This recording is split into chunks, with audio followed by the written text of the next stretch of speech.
看这碧桂园的质量啊，张家口市碧桂园，一到下雨就和水帘洞一样，整个这个地面全都被水给浸泡了。每次下雨都是这样的，每次下雨都是这样。看，这间屋子几乎就没法住人了，每次就下雨都从这儿渗出来。看，这是电梯间，电梯已经淹过一次了。电梯因为已经水淹，已经停运过几次了。看，这水，这楼道里边，整个全是水。每当下雨下雪的时候，就是这样的。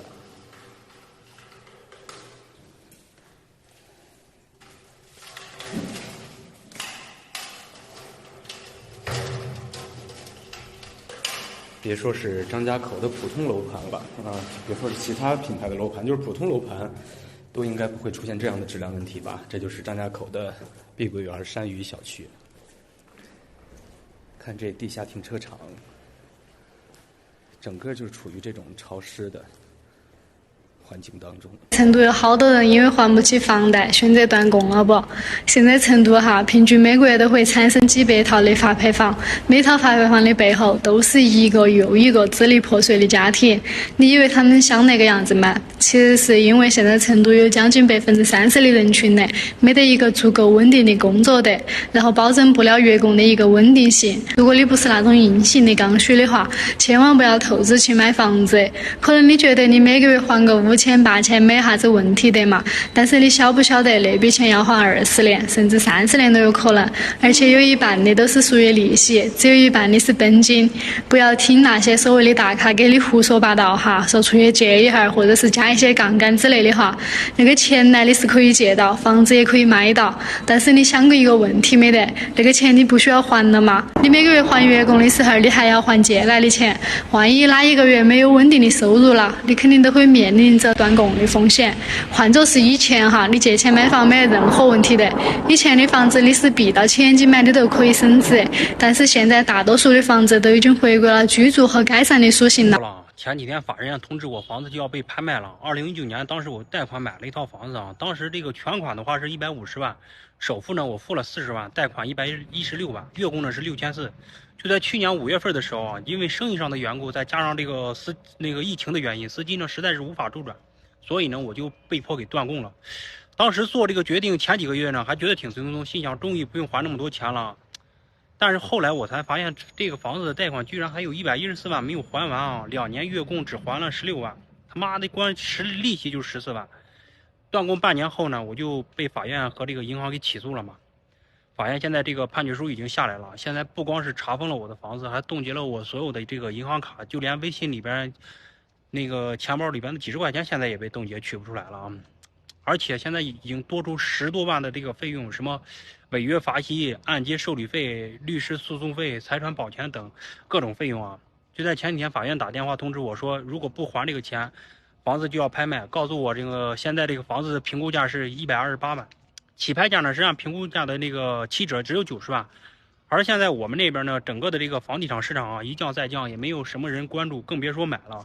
我现在算了一笔账，这个房子呢，假如现在有人直接按照这个起拍价买走的话，我是不光那个房子没有了，之前首付的40万也就没了，还倒欠银行30多万，再加上我之前那个月供还的16万这样下来我的损失竟然高达70多万。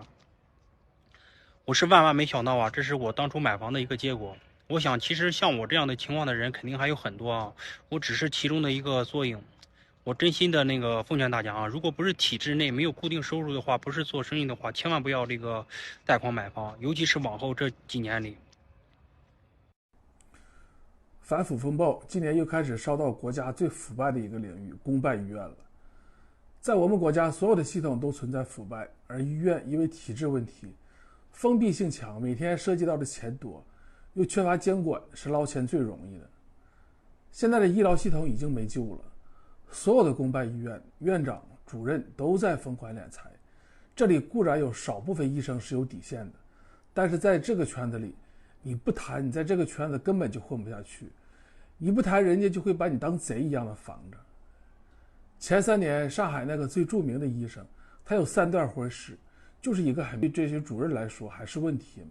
那钱都是哪来的？这几天云南一家医院一台加速器回扣1600万，大家都在骂医院院长手太黑。1600万的回扣，一家医院的院长，他的级别怎么可能做得了主呢？他就是一个背锅侠而已。这就是一个无案，在这个案子里，从市领导到卫健委，甚至更上面都有份儿。没有一个年轻医生进入医院就想一身铜锈，医疗腐败是一种必然。医疗制度不改，你就是把所有的院长、科主任都抓了，也改变不了腐败的问题。我们半年就抓了150多个医院院长，这能从根本上遏制医疗腐败吗？肯定不能。逻辑很简单，当前制定医保政策的是谁？能决定医生评上什么职称的是谁？造成医院无序扩张的又是谁？医院大型设备的采购是一个院长能决定的吗？医院占用大量医疗资源的高干病房又是谁定的？归根到底就是制度的问题。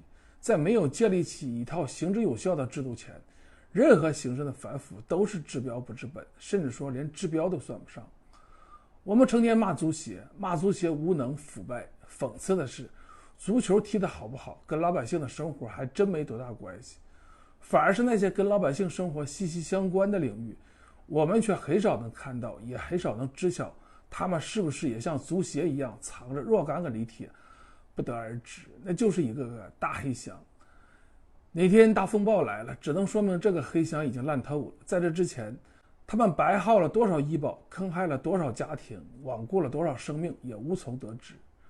足协、娱乐圈这些摆在台上被大众用放大镜看的领域，再烂也就那样。那些看不见的深海反而更可能出现巨兽。抓医院院长，抓科室主任，成天只抓这些小芝麻。